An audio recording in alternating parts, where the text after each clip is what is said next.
Hoje aqui na ZN Garage eu vou mostrar para vocês a clássica Rural Willys 1964.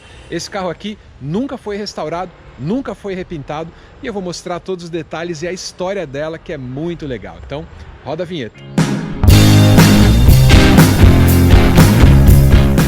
Esta é a clássica Rural Willys, Willys Overland do Brasil. Sabia que a Willys foi a maior montadora na década de 60 no Brasil? E aqui a gente tem a Rural, que era um carro familiar para levar 6 pessoas, motor 6 cilindros, bastante espaço interno e muita simplicidade, né? Como esse carro é simples e ao mesmo tempo como ele é interessante, né? O desenho dela, a história desse carro. Ela foi lançada aqui em 1956, ainda importada, né? Importada dos Estados Unidos. Lá nos Estados Unidos ela chamava Jeep Station Wagon, né? Um carro familiar para aquela época. Era realmente um utilitário esportivo. Ela também chegou a ser vendida na Argentina como Kaiser Estanciera, né? Também foi vendida por lá. E aqui no Brasil ela foi nacionalizada em 1959. Pouca gente sabe, mas esse carro na verdade é o chassi do Jeep, só que um pouco maior, 60 centímetros maior. A gente teve versão 4x4, versão 4x2, que é essa daqui, sempre com tração traseira. E olhando assim para esse carro familiar, você pode até me perguntar, nossa, sério que esse carro é um Jeep? Pois é, se vocês olharem bem, ó, eu vou depois mostrar o motor, que é um 6 cilindros, mas olha aqui a base dela, ó. Vamos ver aqui por baixo, inclusive esse carro é todo original. Olha o feixe de molas ali, ó, tá vendo? Embaixo tem o chassi e o feixe de molas atrás. Ela não tem as molas helicoidais, então é um carro bem mais duro de dirigir, mas na década de 60 a proposta dela era ser apenas um carro família. Muita gente falava que o desenho dela tinha a ver ali com aqueles arcos, né, do Palácio do Alvorada, né? Na década de 60 estava muito em voga isso, né? E ela foi lançada, relançada em 59. O motor fabricado lá em Taubaté, que a Ford fechou recentemente, o motor 6 cilindros do Jeep. Mas o desenho dela era assim, bem definido, uma caixa com a parte dianteira, como eram os carros da época, né? Aqui você tem todos os frisos dela, o farol, a seta, e ela tem os embleminhas da Willys Overland, que eram esses emblemas aqui. Eles estão presentes ali na tampa do capô, aqui embaixo também, as rodas Aro 15, com o desenho da Willys, são pneus Pirelli, né, Aro 15, os pneus com a medida original, tudo original. O embleminha da Rural aqui. Aqui a gente tem uma entrada de ar, ela abre e fecha com uma alavanquinha lá dentro, não tem ventilador, não tem ar-condicionado, até a máquina do limpador, ela é a vácuo e não é elétrica, como depois foi mudado, no ano seguinte já mudou. Geralmente ela tinha aqui essas duas cores, né? Essa daqui é o azul e branco, que é muito clássico, e como vocês estão vendo, nessa parte traseira, ela é muito espaçosa. Esse desenho aqui para combinar com a grade dianteira, né? Para deixar ela menos quadrada, né? Para não ficar tão esquisito, né, o quadrado. E aqui a gente tinha uma solução bem legal, que era o porta-malas, né? Você puxa aqui, ó, desce ele, tá vendo? Tem o sistema das alavancas aqui e você tem a segunda parte, que você puxava e travava, ó, tá vendo? Travou e aí você tem um porta-malas imenso, né? Imenso, é muito espaço. O step dela original, fica aqui, ó, o step aqui é um Firestone, também original, preso desse jeito, ó, com a borrachinha, com esse deck aqui, né, derivado das picapes. Ali tem a chave de roda, e o interior dela que é azul com branco, assim como o exterior. Mas olha como você pode levar coisa aqui dentro. Essa solução aqui de dupla tampa de abertura, muito carro americano usou, as peruas usaram também ao longo de muito tempo, né, nos Estados Unidos. E aqui no Brasil era o nosso carro família, concorrente da Chevrolet Amazonas, né? A Chevrolet tinha um carro desse aqui, o Toyota Bandeirante, que foi lançado em 62 ali, né? Começo da década de 60, eram os concorrentes desse carro familiar. Quando a gente olha aqui dentro, eu falei para vocês que ela é toda original, nunca foi pintada, ó, desgastezinho, você vê o fundo aqui. Vendo o desgaste da pintura, mas nunca foi feito nada nesse carro. Ó, abertura aqui, ó, perfeita da porta, onde você vê o interior do carro. E aqui você tem ideia, né? 6 pessoas podiam viajar com bastante conforto, ó, muita largura.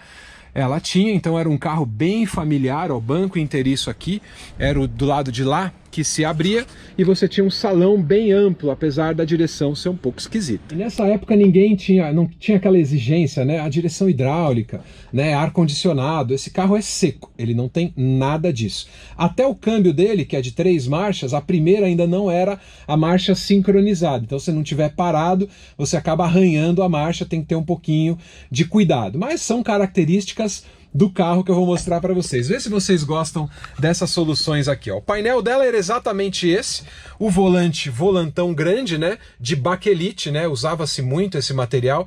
Você vê que assim, de plástico nesse carro, só tem aqui, ó, a alavanca da seta é plástica, o resto não se usava plástico nos carros. Era a própria lata no painel, ó, você vê aqui no próprio porta-luvas, ó, o compartimento dele, ó. Ele é bem rústico, é tampa de lata também, muito simples o carro.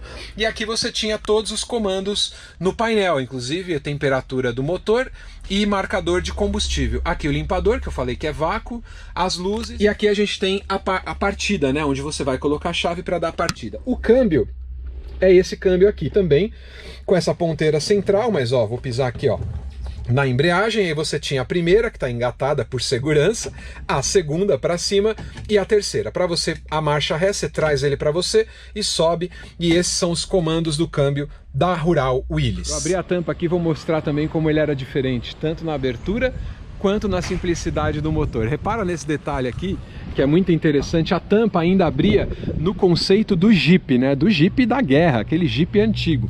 Olha aqui, ela tinha essa vareta dupla, aí ela vem abrindo e você trava ela desse jeito. O motor, clássico motor 6 cilindros, né? 6 cilindros em linha, que desenvolvia 90 cavalos, era um bom desempenho para a época, e uma coisa, né, da simplicidade, ali a caixa de direção dela e a suspensão de feixe de molas, bastante espaço ela tinha.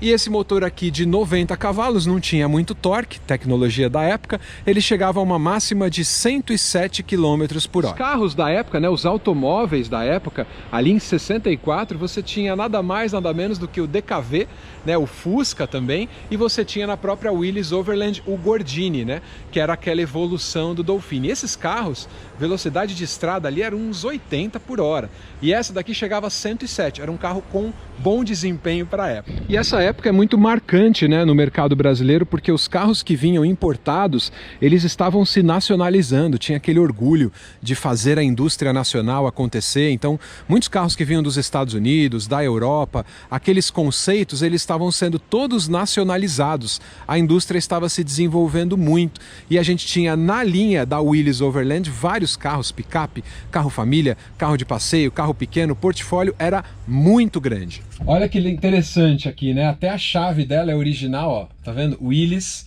Aqui o símbolozinho da Willys do outro lado também, ó. A chave é original do carro. Isso é muito legal da partida dela. O banco é fixo, não tem ajuste. Vamos ligar, ó. Só toquei na chave, ela já ligou. Falei para vocês que o câmbio é de 3 marchas. Aqui a gente tem o freio de estacionamento. Puxou, voltou. Né? Mas eu não confiei muito, eu deixei engatado, tá? Vamos dar uma voltinha com ela. Você percebe que pela embreagem ela é bem em cima, né? Para ela começar a acelerar. E a posição dela de dirigir também é bastante em cima. Não tem ajuste. Geralmente a coluna de direção ela tem folga. Essa daqui tá com bastante folga também. E ela tem aquele barulhinho, né? Quando ela tá soltando, acelerando, ó. O desempenho dela também não é lá essas coisas, mas é gostosa de dirigir. Você leva um tempinho para se acostumar com a embreagem. Direção dela, né, dá muitas voltas. E o curso dela, na época elogiavam muito o curso dela de giro, né, que era bom para a época, mas para hoje em dia esse parâmetro é meio complicado. A suspensão é dura, é igual suspensão de caminhão, né, é o chamado eixo, ó, o que eu falei da marcha, ó. Se eu for pôr uma primeira em movimento, ela não vai, ela arranha. Então você acaba explorando ali 1, 2, 3 marchas, é o que tem. Mas ela tem bastante força, apesar do peso. E dirigir esse carro é dirigir um pedaço da história. E essa é a parte que eu acho mais legal nesses carros. Ó, freio motor bem forte ajuda, porque ela tem freio a tambor, né? Não é freio ainda a disco nessa época. Mas você percebe que ela tem bastante força, só não tem velocidade. É um carro derivado do Jeep. Então é força, porém velocidade ela não tem. Estou em primeira marcha. Vou passar uma subidona aqui, ó. Subiu, força, não falta. Essa é a visibilidade que você tem, é muito boa, né? Ela tinha bastante vidro, a área envidraçada é muito ampla, isso também era muito elogiado na época. Valeu, pessoal, obrigado. Não deixe de se inscrever aqui nos canais da ZN Garagem, inscreva-se aqui, deixa seu comentário no vídeo e segue a gente também lá no Instagram, participe do sorteio do Fusca Vermelho, que é o nosso Chapolin. Se você se inscrever lá no Instagram, você vai concorrer a ele sem pagar mais nada. Então, obrigado pela audiência e até o próximo vídeo. Tchau, tchau.